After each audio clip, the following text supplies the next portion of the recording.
Okay, so we have Rabbi Saruk Eshel live from Jerusalem, Israel. You live in Jerusalem, right? I do live in Jerusalem, yes. Okay, so Rabbi Eshel and I have a lot in common. We disagree on a few things. Him and I both made Aliyah. His Aliyah actually stuck. Mine sort of dissipated. This week is the completion of 23 years for me. Wow, 23 years. When you made Aliyah, there wasn't Nefesh Menefesh or any of this stuff, right? Nope, not at all. I came here with a wife, 2 kids, and $1,000 in my pocket. My wife and I were aware of the fact that $1,000 doesn't get you very far, but we were both willing to work, and Baruch Hashem, I mean, it's been an amazing adventure, and even though there have been tough times, I live every day as an adventure, and I rarely go, I would say, even a week without, some stopping and thinking, wow, I'm in Eretz Yisrael. I've been living in Eretz Yisrael. I'm like the apex predator in his land, So what was the Vat Klipah back then? What? Like the absorption basket thing that they give you every month. Oh, well, we originally were given, first of all, we were the first non-Ethiopian Russians in the Merkaz Klita and Sfat when we arrived. And basically there were about 20-something Russian families, about 30 or 40 Ethiopian families living in this big building block. And then we showed up, and the Ethiopians, when they first saw us, they just assumed we were Russians, and they and the Russians don't get along very well, so they ignored us. And then we smiled at them and said hello, and they're like, what? And they stopped. I mean, Ethiopians are amazing. I always used to say to people that God brought the Ethiopians here to teach people how to smile and be nice. They didn't get along with the Russians too well, but as soon as they figured out that we weren't Russians and that we talked to them and smiled at them, they told everybody else. We were never, they were just great. They were grand. They were so helpful and so amazing. So we crashed in Tzfat. We decided to try Tzfat first to see if it would work, because that was my then wife's spiritual starting place, so to speak. And we arrived there. We got 6 months in the Merkaz Klita, which basically meant no rent and very small payment for gas and water and electricity. And we requested and got an extension for 3 months. So we were in the Merkaz Klita for 9 months altogether. I had no clue what I was going to do when we arrived in Tzfat. I basically in America I had stayed in yeshiva until I was 28. I had done already 5 or 6 different jobs. As I always tell people, I didn't become a doctor, lawyer, or Indian chief. So basically I just did whatever jobs I could find. We arrived in Tzfat, and after we recovered for a day from our 25-hour plus journey, we went to meet some friends of Beth, and I got a job in like the first day. She introduced me to this teacher and his wife that she had when she had been in Tzfat before that as a single woman. And we were talking for about 15 or 20 minutes, and suddenly the Rebbitzin says, I want you to teach in my girls' school. And the rabbi says, yeah, you'll teach in the girls' school, you'll teach in the yeshiva. He had a Baal Tshuva yeshiva. And you'll learn in the kollel. And I'm like, okay. I had no idea what I was going to do. I got myself a job. I wasn't eligible for the absorption center because I met Aliyah with dogs, or actually with one dog. And at least back then, I'm talking about maybe, 12 years ago, they didn't allow people in the absorption center with animals, right? And of course, most absorption centers where religious people want to be are typically full. So people I know also were sent up north. They're really trying to populate the north because before Yehuda v'Shomron, it's actually going to be the north that is most likely going to be given back, even though the north has been annexed and Yehuda v'Shomron hasn't been annexed, but they're actually Jews living in Yehuda v'Shomron. So in the 23 years I've been here, I've talked to a lot of people. I mean, when you're a teacher and also I guess it's my personality, I like talking to people and finding things out. And then reading articles, and I can tell you that this is probably the most internally beleaguered country on the planet in some ways. The fact is that Jews like to congregate in centers of population, And quite frankly, the argument can be made that we're living in our own land and we're like giving up lots of control of lots of that land to people that may, I mean, Pachot Yoter, more or less, it could be better. But ultimately, right now, a lot of people that are not so necessarily, aligned with the government that have control over large tracts of the country in the north and in the south, besides the Yehuda and Shomron. I mean, it's kind of a weird thing. There are lots of places in the north that I've heard about from people that live there that farms are constantly raided and people's livestock are stolen and crops are damaged. Yeah, and the government doesn't do anything. Most people don't know that our biggest does not do anything. Our biggest enemies are from within. Right. I moved here. I was not a Zionist in the normative sense. I moved here because I was Jewish and because I wanted to live in the Jewish land. But I was not in any way, shape, or form, Haredi, like looking at the state as the enemy. I would say if you had interviewed me 23 years ago when I first got here, I probably would have said something like, listen, the government paves the roads, they built the airport that I landed in, they pumped the electricity, they pumped the water, you owe them for that. I mean, and I've said this to people throughout the years, look, if you ride in buses, if you take an airplane here, if you ride on the roads, I mean, how could you deny the state? How would that have gotten done without a state? Mm-hmm. That's what I would have said 23 years ago. Now that I've been here 23 years, and especially the last few years, I would say that even though I still feel strongly about the idea of a Jewish state, meaning we have to have a state in order to live, I'm much less positive about what's going on here in terms of the government. Wait. So you made Aliyah as what we consider a non-Zionist, right? Not an anti-Zionist, but a typical yeshiva bacher mentality. Exactly, non-Zionist. That's what I would say exactly. So then what are you now? I mean, where do you go from there? Well, so that's an interesting question. So if I was a non-Zionist when I got here, see, the problem is these titles don't always give you wiggle room. I mean, I would not call myself an anti-Zionist, but I'm definitely an not statist either, because that has a certain connotation. I'm perfectly happy with there being a police force. I'm perfectly okay with there being taxes if they're reasonable.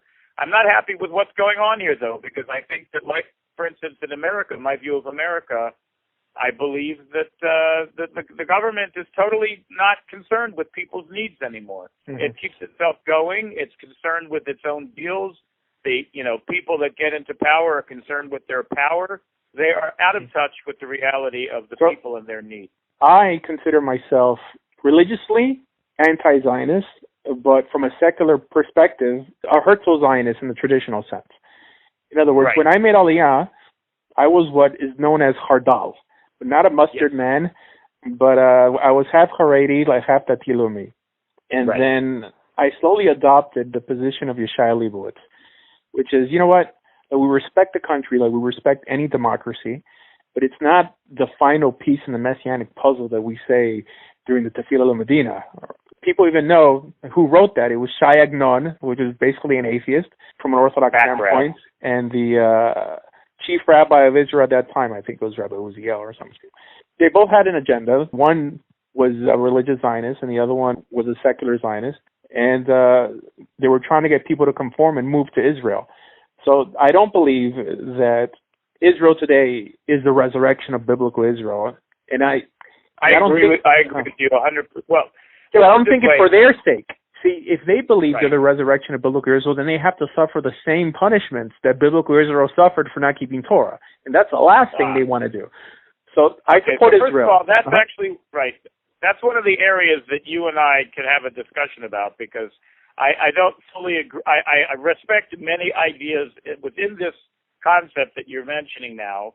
There are many points that you make that I respect and accept, but I think we come to different conclusions. That's concerned about how that relates to what we're talking about now. But ultimately, I agree with you. I mean, the fact is we have to separate out the concept of state, the particular state that we have at this moment, and then what the Torah would actually have of us, as a government, as a governance, as people living together, millions of people living together in one place. I think all of these things are highly untouched in figuring out what does the Torah really want from us as a million people. Let's face it, the religious world, people are kind of like, well, yeah, I mean, everything will just work because it'll be Mashiach and there'll be no problems and everything will happen the way it's supposed to. I mean, they don't realize that that's not the way anything has ever happened. There always has to be a government, so to speak, people leading and people following and people establishing rules. But yeah, I'm not against the government. I actually support the government. No, you're not. I'm actually happy that Israel is secular, and I'm very happy that there's a huge separation between church and state in Israel. Because if there wasn't, can you imagine who'd run the show? I mean, if there was a temple, if there was a new Sanhedrin, who'd be in charge? Chabad, This brings up a really interesting point. Let me just interject something here. Mm-hmm. I'm very proud of myself so the nascent Sanhedrin, this quote new Sanhedrin that has gotten started, which a lot could be said about it. It's been going on for about 11 years. Well, about 12 years ago, I was sitting in Sfat, and I had been teaching I was teaching already for a number of years. And I was very frustrated with what I saw going on around me in the religious world about this concept of what's going to happen. And every 5 months, some dream from some Makubal, and this is it, 3 days, and Mashiach will be here, and everybody would get super excited. And then 3 days would go by, and people would fall back into their old routines until the next story came up. So I took 6 months to sit down and go through the material about Mashiach, trying to figure out for myself what I believed and what I thought would happen. And along the way, I came to a conclusion. I decided that there were two things I could think of that we could do as a people, and I'm talking about the people who are keeping Torah, let's say, the Haredi community, the Dati Leumi community, the Chardal community. I came to the conclusion that there were two things that we could do that theoretically could break the rut that we're in, the stratification of our society. And that was to crown a king and set up a Sanhedrin. This was before this Sanhedrin got started. About 6 months to a year before, I was thinking, you know what, we need to establish a Sanhedrin. Today, I agree with you 1,000%. If they open the doors for a real Sanhedrin today, it would be an absolute chaos. Who would try and take over to push their agenda and rule by their standards? To the extent that I think that if I were put in charge of setting up a Sanhedrin, the first thing I would do is hire armed guards on the doors. Yeah, it'll be like Iran with the mullahs. What do you think about this opinion that I've mentioned in a few videos? The Talmud itself doesn't tell us how to reestablish a Sanhedrin. And the Rambam sort of interjects in his commentary to the Mishnah, also in the Mishnah Torah, that if all the Chachamim agree on giving smicha to one individual, and that smicha is passed on to others, then some court could be established. Exactly, the famous. In 1538. Right, so I should tell you, I have that smicha, first of all. Huh? I have that smicha. I mean, we all have that smicha. I mean, if you have smicha, it goes back to the Mari. I mean that the nascent Sanhedrin claims that they got that smicha restarted, even though they didn't even follow what the Rambam said. The basic story is... You mean in Sfat? Right, in 1538, the Mari Beirav? No, I'm talking about the more recent Sanhedrin. The one started in Tveria about 11 years ago. The one with Steinsaltz was the Av Beit Din at first, and Rev, the Hamburger, I think, was the one of the big Haredi Rabbanim was, called the Nasi of the Sanhedrin. They got the Sanhedrin started, and they claimed to have gotten, according to the Rambam, they restarted Smicha. The problem is that they didn't do it really according to the way the Rambam said it, because the Rambam said you have to get total agreement from all of the sages in Eretz Yisrael. And their claim, and I'm just going by what they said on their website, nobody argued against. So they called that getting every agreement from everybody. But obviously that's not what the Rambam said. The Rambam said you have to get everybody together. And but he even said it seems to me. So, I mean, people make no distinction. And I agree with you. This was an idea that, I myself would assume that the Rambam had some tradition that even though it wasn't written down in the Talmud, I don't think that he made this idea up, although that could be true because his words are so difficult to figure out there where he's coming from with this. You know, it's one of those few places in the Rambam that everybody's like, you know, what the heck? I mean, where did I think elsewhere, like he ties it to Sefer Yeshayahu, where there's a promise that he's going to reestablish your judges. So then he interjects. But I don't think he would have, look, again, the question is, was the Rambam big enough to come up with an idea and say, this is what I think. I think this is the only way it could work, you know?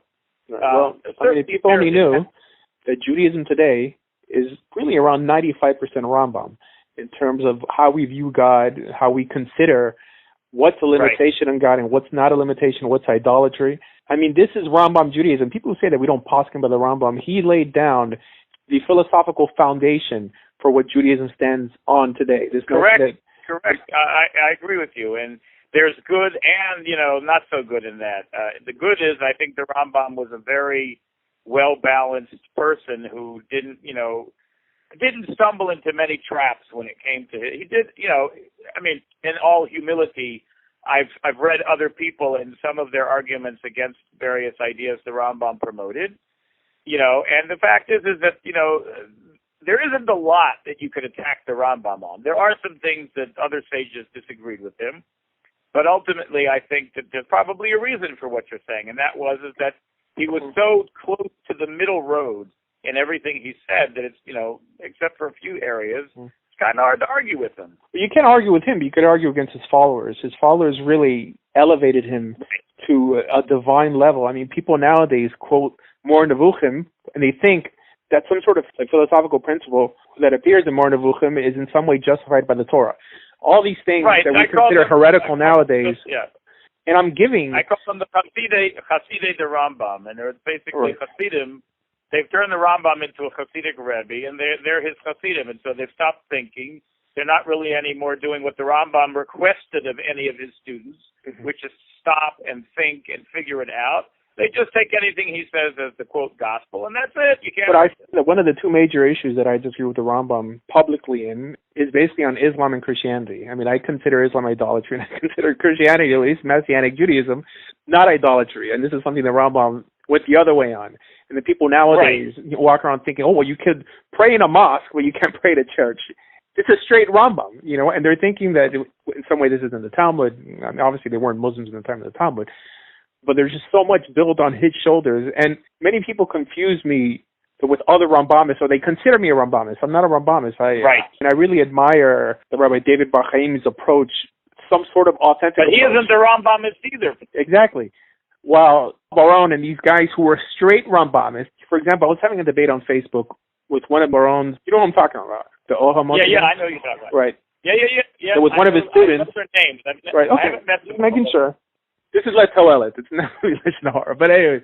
Right. No. Say it no more. Listen. I was having a discussion with one of his students, and then we were discussing the whole notion of the Chasidei Umat Ha'olam, and then he's like, oh, well, here, this is the halacha, right? I mean, pious Gentiles have a share in the world to come. And then I told them, do you know how to make a distinction between Agadah and halacha? And then they're like, question mark? And they posted that portion of Hilchos Malachim again, because they believe if the Rambam uttered it, it's actual halacha instead of it's just opinion, right? Now, there's some things that are halacha that he says and some things that are just opinion, but they make no distinction because they believe that the halacha basically starts and ends with the Rambam.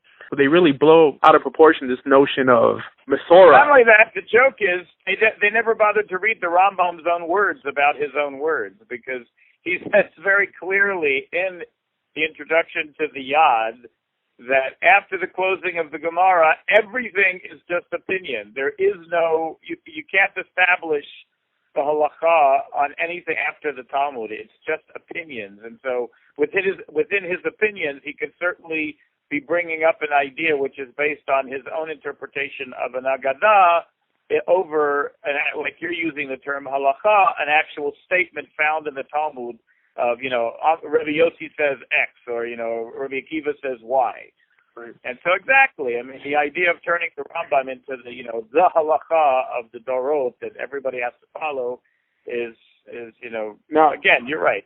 There's another extreme, which I think it's spearheaded not just by YCT and the Avi Weiss crowd, but there's this Rabbi Lopez. You know him? I think it's Nathan Lopez. Right. So these people argue for diversity in halakha for diversity's sake. Not, in other words, what these individuals would consider us fundamentalists because we're trying to hold on to some monolithic understanding of halakha, at least according to the Gemara. So people lump them in with the progressive Rambamist crowd when they're really the opposite. And I don't think I'm misrepresenting them. I think this is what they believe. I mean, YCT and all these guys. No, I agree with you. I'll be honest with you. I mean, I think that really what you're touching upon, which is a very challenging topic to take up, because essentially we put ourselves at odds with practically everybody, is that, I mean, essentially any person who approaches the halakha today from any other dogma other than I'm going to look and see what the halakha says, starting from the original source and work through and, make up my mind based on what the sources say. And when I say sources, I don't mean the Mishnah Berurah or even the Shulchan Aruch, or even the Rambam. I mean, you go back and you figure it out. Anything else is really already essentially penning the person is penning himself in to follow a certain line of reasoning, and that's it. So it doesn't matter if it's progressive or, open orthodoxy or Haredikite. Basically, they're all making decisions based on an already set guideline of ideas, and that's it. You can't think anything else. And I agree with you. It's a problem. It's a big problem. So this is why I admire David Bar Chaim. He's really a giant in my eyes. Now, I don't agree with everything he says. For example, of course, he peddles the no-id movement, which I don't know how someone could really run. Now, hey, look, I understand the notion of pious Gentiles and of a Ger Toshav and the 7 laws of Noah, but I'm not sure how they got from that to what we have today. Right? And it seems that anyone Well, really... it's very simple. It's very simple, really. It's two things. First of all, people need a religion. I mean, that's basically, people need a philosophical, ideological framework in order to look at their life. And we'll call it religion for the moment. And the second thing is, and I think you and I are in agreement with this, certain very well-meaning but very misguided Jews decided to help them create that religion, and to varying degrees, these people have become like their Moses, leading them out of the wilderness to the promised land, and they've kind of like gone off on their own wild tangents, coming up with ideas that they think will help people or whatever. They just should have offered them Judaism. In other words, they're teaching it as an alternative to Judaism.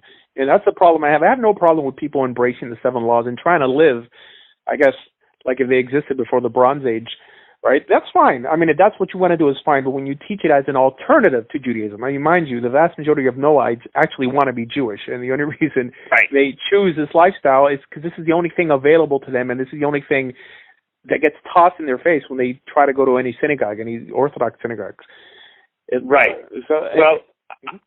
I'd like to say this is one of the areas where I respect you very highly for what you've been saying. And I have to say that I didn't agree with you as much, let's say, a year ago, as I've come more around to seeing what it is you're talking about, because I would say that originally, like if you talked to me a year or two ago, first of all, I felt that a person doesn't have to, I felt that a lot of these Noahides want to join Judaism because really deep down in their heart, they think that they need to be part of an organized religion. And I believed, I wouldn't say to a person, no, you can't do that. The main thing is I wanted to make sure that somebody said to them, you don't have to do this. You don't have to do it. You can be beloved of God and fulfill your obligations without ever keeping the Torah. You keep. Right. Well, that's just opinion, correct? What? That's just opinion. No, that's just opinion. I agree with you, but I'm saying that's the way I felt. And then when I saw people, doing things like, oh yeah, keep, especially the, like the Ger movement of keep the Torah, but don't become Jewish. I just like that I couldn't believe. That's just like preposterous. But so I've come to understand what it is that you're doing, that you're basically saying a person has to have a system. And since the only perfect system is Judaism, it doesn't make sense to make it sound like it's a special club and you're not allowed to join. I'm actually of the opinion. It was more like, Huh? Because you mentioned this Ger movement. I also believe that someone could keep Torah fully without officially converting to Judaism. And I think this is really what's laid down in Torah itself. I mean, in Torah itself, there was no conversion the question program. is like this. First of all, let's take up just a couple of particulars. Okay, when you say keep Torah fully, okay, I mean, because I've thought all about this, and I've looked into words myself. First of all, a lot of this stuff is based on very few words. For instance, the Rambam says that Ben Noach is allowed to do mitzvot for reward.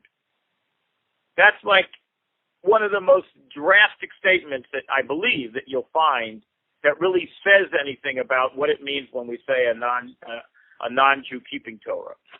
But I'll just ask, I mean, it's just a question that's occurred to me. For instance, if a non-Jew, let's say, puts on tefillin to get reward for putting on tefillin, or, picks up a lulav and etrog to get reward for picking up a lulav and etrog, I have no problem with that. I mean, that basically is doing an action.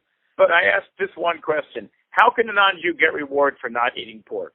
I don't delve into whether someone gets rewarded in the next life, I think, which is what you're alluding to anything. I mean, I'm really so focused on this world that if we get reward for not eating pork... What do you think happens when a non-Jew keeps Torah in this world? What is that? How does that make him a better person in the eyes of God? Because the Torah is split up in two types of commandments. There's ethical commandments and there's ceremonial commandments. And the ceremonial is there to build up the ethical. So everything's ceremonial. Even though we don't understand it, there's some hukim that just enforce the ethical that perhaps in 100 years we'll say, now I see it. But I think that if I just want to say, you're of the opinion that if a person puts on tefillin on a Monday morning, somehow they've made themselves a better person. No. I believe that it has to in some way connect to ethical behavior. In other words, illustrating. Yeah, but does the ethical framework come from their understanding of ethics and being an ethical person, or does it also or come through doing these rituals that the Torah says to do, and somehow by osmosis it sneaks in and fixes up their neshama? I'm asking you what you think. I think it happens in a practical way. Someone wraps the tefillin on their arm. They're illustrating their relationship to the Torah. They're tying it to their arm. They're keeping it in their mind, between their eyes, right? You just had a big jump there, okay? Because I have to disagree with you with that. Just because someone ties it on their arms does not mean they're keeping it in their heart or their quite the opposite. I understand that. Time today. I said it's an illustration. In other words, anything ceremonial is there to equip you in the ethical. So these are just reminders. Just by doing the thing. Sorry? But just by doing it, it's not going to make you a more ethical person. I don't even think the Torah makes people good. It makes good people better. Right? So if you have this urge, as a matter of fact, I believe that everyone's born with a basic sense of morality. In other words, the Torah could polish you up because living a life without guidance, especially divine spiritual guidance, it blunts your conscience. It leaves you pointing it at the wrong directions in life. So the Torah is there. And I agree with you. The Torah is there to make someone good better. A good person needs reminders. And that's what tefillin are, right? Where they should be a sign not just for yourself, but for others. Now, putting on tefillin in itself is not going to make you a better person, which is what I believe mystics believe, which is why when they put on two pairs of tefillin, right? I mean, they have Rabbeinu Tam tefillin with Rashi tefillin, right? And they're thinking that they were accruing points in the next world and in this world to in some way cash them in. I'm more earthly minded than spiritually. Okay, that I agree with you. But and we could take that up next. But I want to go back to this point because I think this is a very important point that you. Again, this is the crux of. Before we get into the mitzvah points thing, I'm asking you. You take, let's say, for instance, a guy is born in Oshkosh, Wisconsin, and he believes in God. He wants to serve God. All right, so he's living in Oshkosh, Wisconsin. He's not living in Borough Park. He's not living in Jerusalem. He's living in Oshkosh, Wisconsin. And you get into internet contact with him, and he says, look, he says, Rabbi Meza, I'd like to serve God properly. What do I do? Okay? So are you going to tell him? Okay, well, obviously you're going to tell him the ethical points of not murdering, not stealing, believing in God, avoiding thoughts that, and let's say that idol worship is a concept of incorrect thoughts about what serving God is. All that stuff, that makes sense. You told the Yafez, they say very good and nice. And then you tell him, now what I want you to do is I'm going to send you these black boxes made of leather with leather straps. And in them are words of Torah. And what I want you to do is every morning you're going to wrap these, put it in, you show him a video how to put it on his arm and how to put it on his head. And I'm asking you, just because you said to him, and this is something that God commanded the Jewish people to do, and so he does it, and let's say that's all he knows, is that these black boxes, I put them on every day because that's what God commanded the Jewish people, and I want to serve God. Is that really going to make him a better person just because he's doing that? No, not at all. The Torah is a package. Okay. In other words, this is why I'm against this scare movement, because they're dissecting Torah and choosing what they think is important and tossing out the rest. You can't do that, which is why even the Rambam in the mitzvah of learning Torah, he basically says there's no actual mitzvah to learn Torah. The mitzvah is to learn and to teach. In other words, you're tying in a ceremonial command, right? Because learning a book over and over is not going to necessarily make you a better person if you don't put it into practice. There's stories about people in the Holocaust that this guy, in some way, he thought that he prayed his way out of the Holocaust because before he was taken to the camp, he tore off a little piece of his Gemara and he read 5 words over and over again, and that in some way made him hit the spiritual jackpot, and God brought him out. And I believe 90% of Jewry feels like this nowadays. It's a package. Now, I can't say... Well, first of all, I agree with you. I would even say it worse than that, but I agree with you 100%. All right, like for a Gentile to just try to live by 7 laws. Now, mind you, these are, at least 6 of the laws are actually ethical, I mean, to a certain extent, but there are many ethical laws that it overlooks. But it's not just 7 laws. I mean, this has been discussed already for hundreds of years. There's different opinions. There were 7 categories of laws. No, but again, the point is if you want ethics, okay, for instance, that there's that famous Ramban. I mean, I know he does it amongst others. He has a drasha where he shows how you can learn out the 613 commandments from the 10 commandments. Have you ever heard about this? Yeah, I don't think it was the Ramban. He has the whole. Good. The Ramban has the whole drasha he wrote about this, where he learns out he basically darshans out, he homiletically shows how the 10 commandments really comprise the 613. Now, the Ramban, or the ethical commands at least. I mean, for sure not the ceremonial.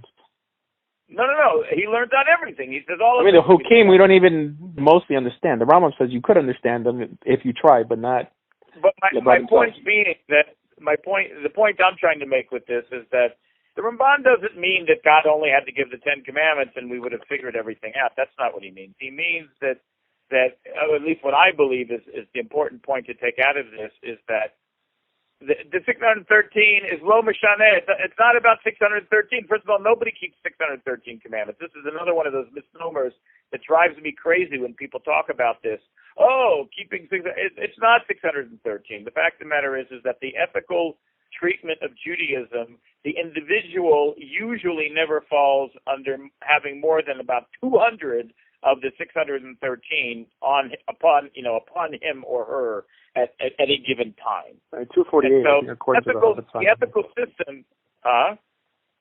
248 according to the Chafetz Chaim.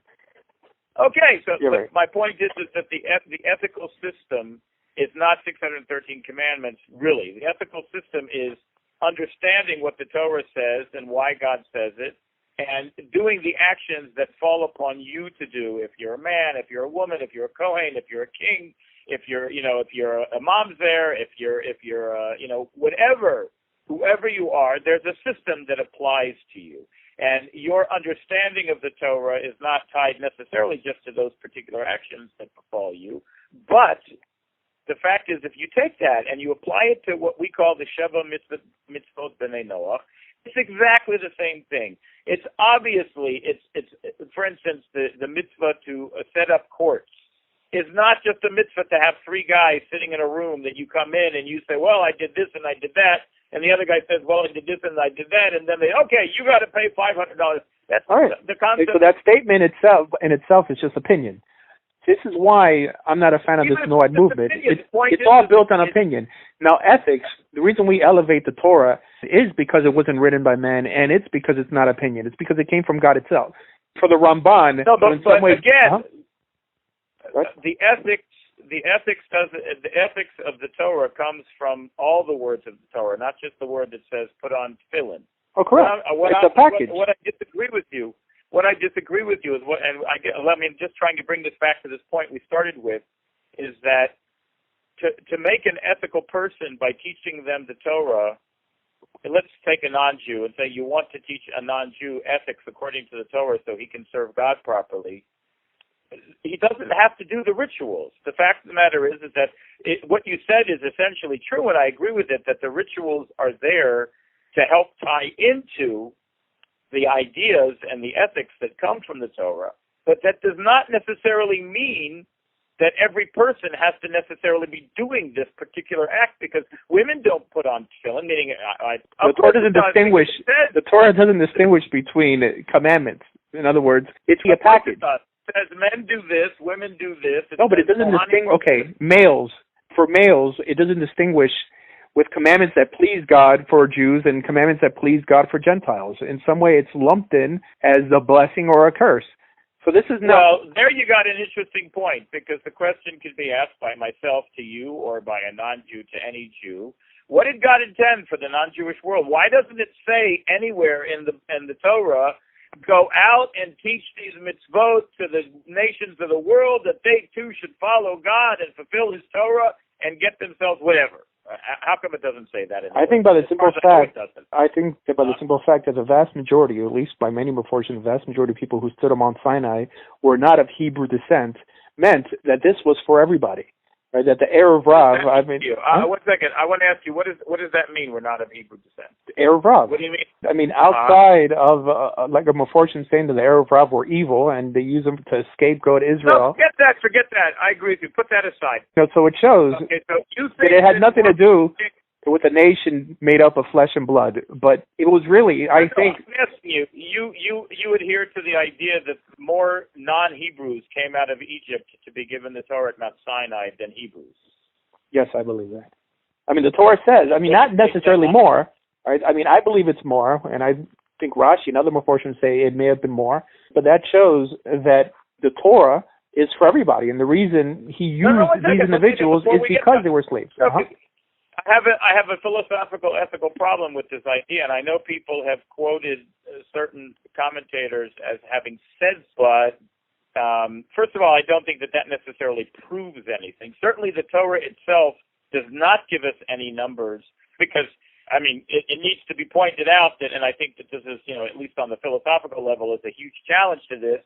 Why the heck does God count the 600,000 Jewish men, and He doesn't bother counting the 3 million non-Jewish men that came along that were now part of the nation, that were also going to go out to war and fight? And what happened to these people? They were absorbed into the tribe. I think the only rational understanding of this is that they were absorbed into the tribes. What does that mean? Okay, I'm asking. Okay, good. 1 second. That's a possibility. In other words, you're going to say that over the course of the hundreds of years from Abraham to the moment that they left Egypt, people came into the nation from outside. But the fact is, the Torah says the Eruv Rav, and I'm not talking about the midrashic evil people that came along. It says the Eruv Rav happened there with the people as they came out. So I'm asking you what God said. Okay, now you 52 guys, you're now part of Sheikh Levi, and you 52 guys are part of. The Torah is silent on this issue. Well, there's many commentators who say that the Erev Rav went back, or they were either killed off or they left. Here's an interesting point between us. One of the things that happened to me in Tzfat, I want to interject a quick story here. So I got this job teaching at this yeshiva. It was a Baal Tshuva, Western Anglo Baal Tshuva yeshiva in Tzfat. And I had not really taught so much before that. Certainly I had not taught adults, and people had come to me and asked me questions. When I left yeshiva and I was in various places, people would ask me questions. And, if you had asked me, I would have said, sometimes people like my answers, but I didn't really think about it too much. So suddenly I get this job teaching at this yeshiva, and the Rosh Yeshiva said to me, what do you want to teach? I said, let me look and see what's going on, and I'll tell you. So that day and the next day I was listening in, and basically being an average Baal Tshuva yeshiva, guys were learning 99% Gemara, 0.5% was Parshat Shavua for 20 minutes a week or whatever, and then the other 0.5% was Hasidus, of course, because that was the way it was. Stop. So I came back to the Rosh Hashiv and I said, I'll tell you what, I'll teach anything but Gemara and Hasidus. Actually, I did end up teaching some Hasidus later, but that's something else. Is this Shalom Rav? Yes, it's Shalom Rav. And I ended up starting teaching Tanakh. And one of the things I discovered, which is I'm going to call you on what you just said, is that the most amazing thing to me is how much the Torah and Tanakh, and I'll use the term Tanakh for this, how much it tells us that people ignore, and how much people say things that actually are never said in Tanakh. Show me in Tanakh where the Eruv Rav went back to Egypt. It doesn't say it anywhere. So if you want to say that Meforshim say that happened, that's beautiful. I don't believe that. I believe they were absorbed into Israel. I believe that the Eruv Rav were absorbed into Israel. I'm saying that there are mystical commentators that teach that they just left, or they were killed off. I agree with your second assessment. I think they were absorbed into Israel. But, you know what I think also? Because it's the only thing that makes sense logically. First of all, I have a huge challenge in believing that it was a very large number of people, and not because of any particular verse, although I can't tie it to a verse. It is absolutely, unbelievably illogical that God would go through the whole process of clarifying Abraham, Yitzchak, and Yaakov, and then Yaakov's sons, and creating this particular family, turning them into a nation, and let's say that nation numbered 800,000 souls by the time they left Egypt, and he suddenly would say, oh, by the way, let's take this 3 million, non-Jews, non-Hebrews that never had anything to do with the history that you've just gone through for the last 400 years since your great-great-grandfather Abraham. Let's just inundate the nation with these people that have no clue, no connection, no nothing, but we're just going to tack them on anyway. It doesn't make any sense to me. So what's the whole point of the history of Torah? What's the whole point of collecting Abraham, of collecting Yitzchak, of collecting Yaakov? Just start collecting anybody that has a brain that's willing to serve you. So according to the Torah, Yitzchak. So I believe that it was a very small number of people, and that's why they could be absorbed into the nation. Because guess what? It would not have been a big challenge. Let's say there were 10,000. Let's say there were even 20,000, which I technically I would say is probably hard to believe for me. The fact is that they were put as a group of people that were not of any one tribe. They were absorbed into the nation, but they were not absorbed into the tribes, because that's impossible, because then all the laws of inheritance are totally messed up that are given in the Torah itself. And they're not messed up. They were formally absorbed. It's not an issue. But anyways, in Torah, we see that it's Yitzchak who's considered the child of the promise. In other words, it's not necessarily Yaakov. So in that case, an Esav and ultimately a Molech would be part of that ancestral covenant. So it shows that ultimately... Well, we see later on that they were part of the ancestral covenant, but as outside the nation, not as part of the nation. We're talking about the nation here. The nation was taken out of Egypt. The nation was given the mandate of following the Torah. The nation was given the mandate of becoming Orla Goyim. The mandate was given to Israel. Becoming... It wasn't a nation until after they received Torah. They had no understanding of what they were and who they were following. In other words, they were just a tribe. They weren't aware. But that's contradicting your previous statement. They were a tribe. They were a family. They had a history. You said nation, that the Torah is the constitution of this nation as we understand it today. All right? I mean, some sort of Bedouin tribe back then does not resemble what they became. In other words, anyone... Well, to tell you the truth, I think that's one of the major distinctions in history that made us so different, was the fact that we didn't act like just a Bedouin tribe. The fact of the matter is that, this brings up interesting points within the Torah, figuring out what happened to the women, who did they marry, and this and that. But I agree with you, but I disagree with you. I think that the fact is that they weren't just a tribe. They were the tribe. They were the family. It was only to the Levium that had any... What does the Torah say? What does the Torah say? Now, forget the Meforshim. All right, yes, the Torah said that it was only the Levium that had any sort of understanding of a covenant with the God of Abraham. The vast majority of people actually did not follow Moses and did not know the name of this God.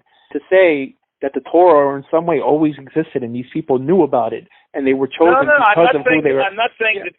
First of all, I'm not saying the Torah existed. I'm saying a Torah existed. Even God said of Abraham, "He kept my Torah." I do not believe it means the Taryag, and I was very happy. It just means instruction.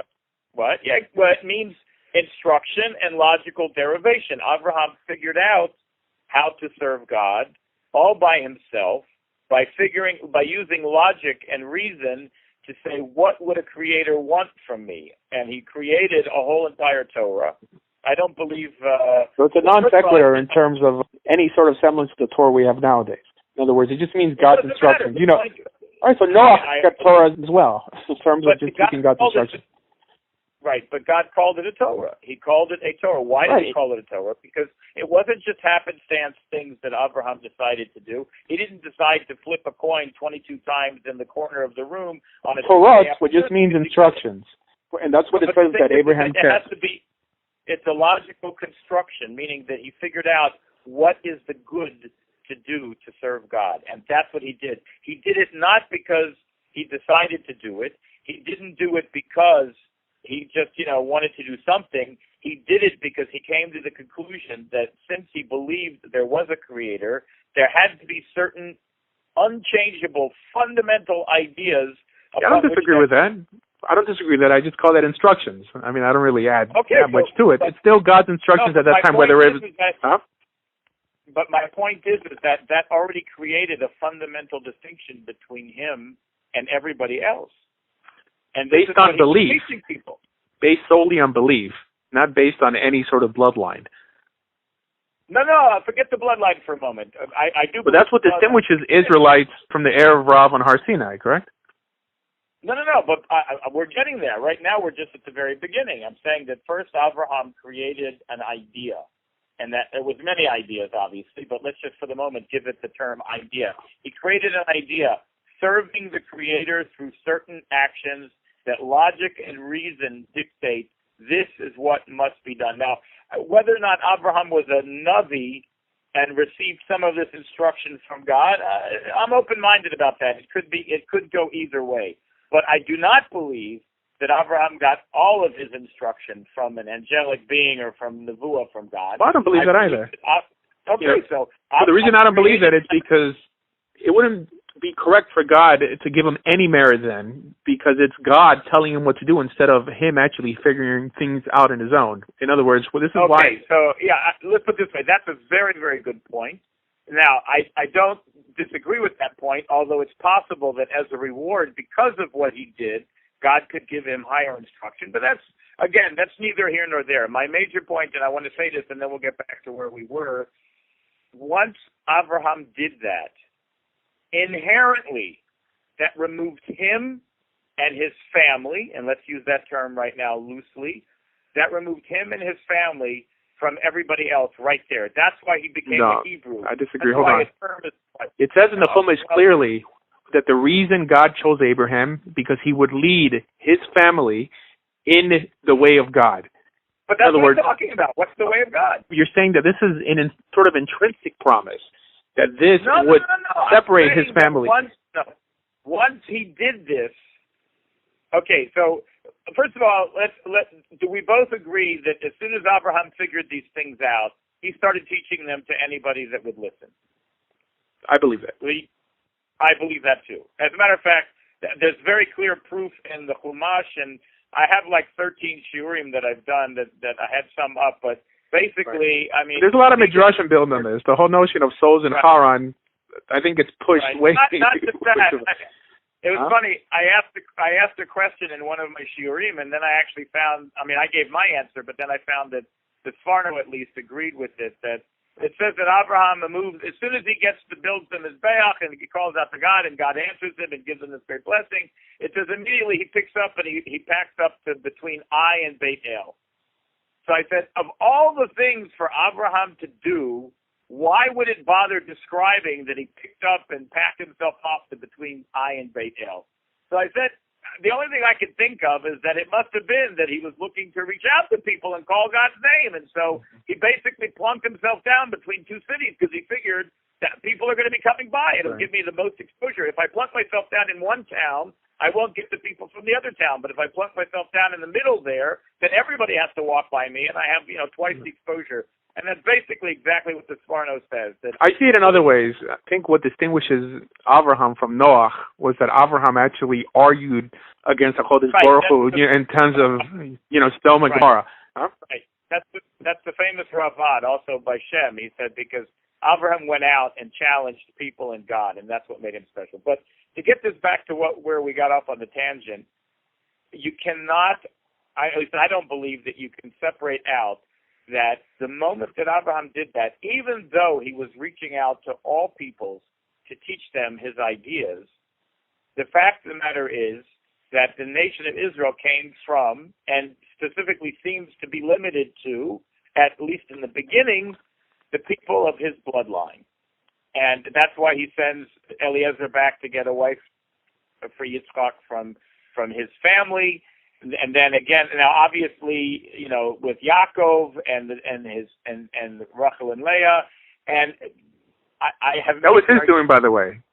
I mean, Hashem never told him to do that. I mean, Hashem never told him to get a wife from your family. Told lots of things that Hashem told him to do. The fact is, his logic dictated he had to do that. He may have been wrong. He could have been wrong. What did he think he was doing? What did he think he was doing? If you look at the conversation between him and Eliezer, it seems pretty darn clear that Abraham had an idea, and that idea was, at least according to me, my family has been the only family that's demonstrated this quality of breaking away. I'm going to go back to that family. I'm not going to take the chance on diluting this by bringing other right?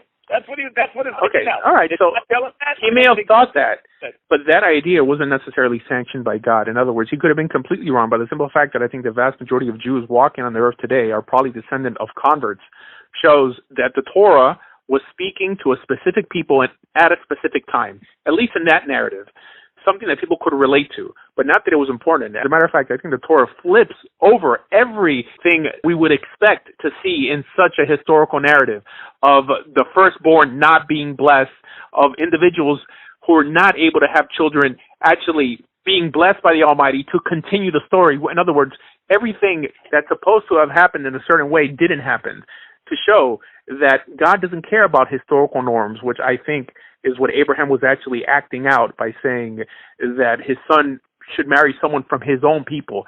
How Lot behaved showed whether his own people weren't really any better than the pagans they lived amongst. So no, first of all, okay, you're saying two things here. So let's keep them separate. I'm not saying that there weren't Rashaim even in the family. Obviously there were. I mean, Lavan, Lot is a good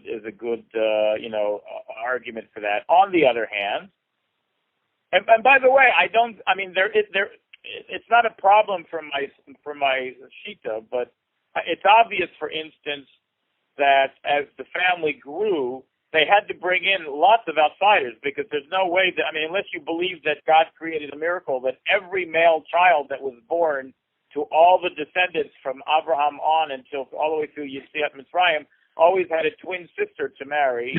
The fact is, and Rashi even says this in Shemot. He even says, because you know that famous verse where it says it's listing the children of Yaakov and the descendants of Yaakov, and it lists the famous Shaul ben Kakmanit. Mm-hmm. This, Saul, the son of the Canaanite woman. So it's an interesting verse. It sticks out at you. Why is this guy called Saul, the son of the Canaanite woman? Mm-hmm. So there's basically two opinions that are of any value here. The first one says, because that was Dinah's son, and that's why she's called the Canaanite woman, because the husband, the father was the man that raped her, blah, blah, blah. But there's another interesting one. Rashi brings in a different opinion, and he says like this: the men of Israel married Egyptian women, they married Hittite women, they married Midianite women, but they had a custom, and that custom was they did not marry Canaanite women. That was a family custom. They refused to marry Canaanite women, except for Shimon. He took a Canaanite woman there, and that's why they called that his descendant, I'm pretty sure it was from the Sheva Shimon, because he's the one who also took Dinah. it says that he married a Canaanite woman, and that's why the Torah rebukes him by calling his grandson, I think it was, or his son, after the mother and not after him, because he was the one who broke the family custody. I think these are all non sequiturs. I mean, it's neither here or there. No, I'll meet you in the middle. Except for one thing. It's all pre-Torah. I'm still going to make. In other words, it's pre-Sinai. Yeah, so everything pre-Sinai is not something we try to emulate. And I tell people this, is that actually I believe that Har Sinai is prophesied in Genesis chapter 3. That from Genesis chapter 3 till Exodus 22 is really the patriarchs learning the hard way. In Genesis chapter 3, God prophesies that one day, the next time the snake strikes at the heel of man, man's going to be able to crush the head of that snake because he's going to give us the tools again. The original tools that Adam had, because Adam learned Torah directly from God, i.e., he had God's instructions at his ear, and now we have God's instructions at our ear because he gave us a Torah on Har Sinai. So from Exodus 20 to Genesis 3 are things that man, when reading, don't necessarily have to emulate. And this is one thing I have, like a big problem I have with Midrashim, that they elevate the actions of our patriarchs to some divine level instead of making these individuals relatable, saying that, you know what, these people made mistakes as well. Well, first of all, I don't think there are plenty of Midrashim that document the mistakes that the Avot made. So I think you're being, it seems to me that you're exaggerating at least a bit, if not more. All right, so in terms of Yaakov lying to Esav and Rachel conspiring against... The Midrashim are amazingly quiet on that one event. There are two events in the Torah, in the early Torah, in Bereshit, let's say. There are two events that, to me, are among the most fascinating in all of Tanakh, and it's extremely difficult to pin down what the heck was going on there. The first was Sarah giving Hagar to Abraham, because this is for you. It's a good fact, because basically it's like, suddenly Sarah decides, let's give this Egyptian woman and have children from her. The second event is Rivka and Yaakov's deal with Esav. I agree with you. It's an extremely challenging... I'll meet you in the middle. I believe that the Hebrews in Mitzrayim had something going for them. They had one thing going for them. And I think that Hashem lays it out later on in the Torah, that the reason he chose them, I think Bahar here means more appointed them, was because of what Abraham did. In other words... Exactly, his promise to Abraham. Right. So because of his promise to Abraham, he gave them the opportunity to leave, because we know they still had the choice to either leave or stay. And probably some say the vast majority actually stayed behind. Some people link it to how many left Bavel, that probably 60% stayed behind and suffered the plague of darkness, etc. So he gave them the opportunity to leave. Yeah, I mean, that's the topic for a whole. But it was still had to do with choice, and which is why I believe the vast majority of non-Jewish slaves at that time who saw the same signs and miracles followed Moshe Rabbeinu and the God of Israel because it was the right thing to do, not necessarily because their blood or genetics was drawing them to do so. Well, okay, stop a second. It seems to me that you're cherry picking here what you talk about from the Torah.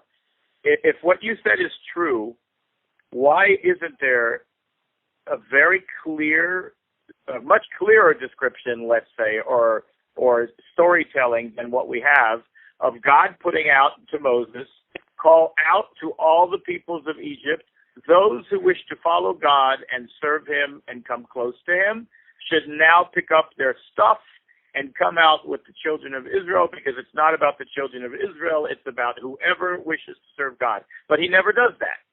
Quite the opposite. Every one of the miracles basically is focused on separating between this group and that group. I agree with you. So I wish it was a lot clearer. If it was for everybody, why didn't God throw the doors open and say, look, this is your chance. You can get in on the ground floor.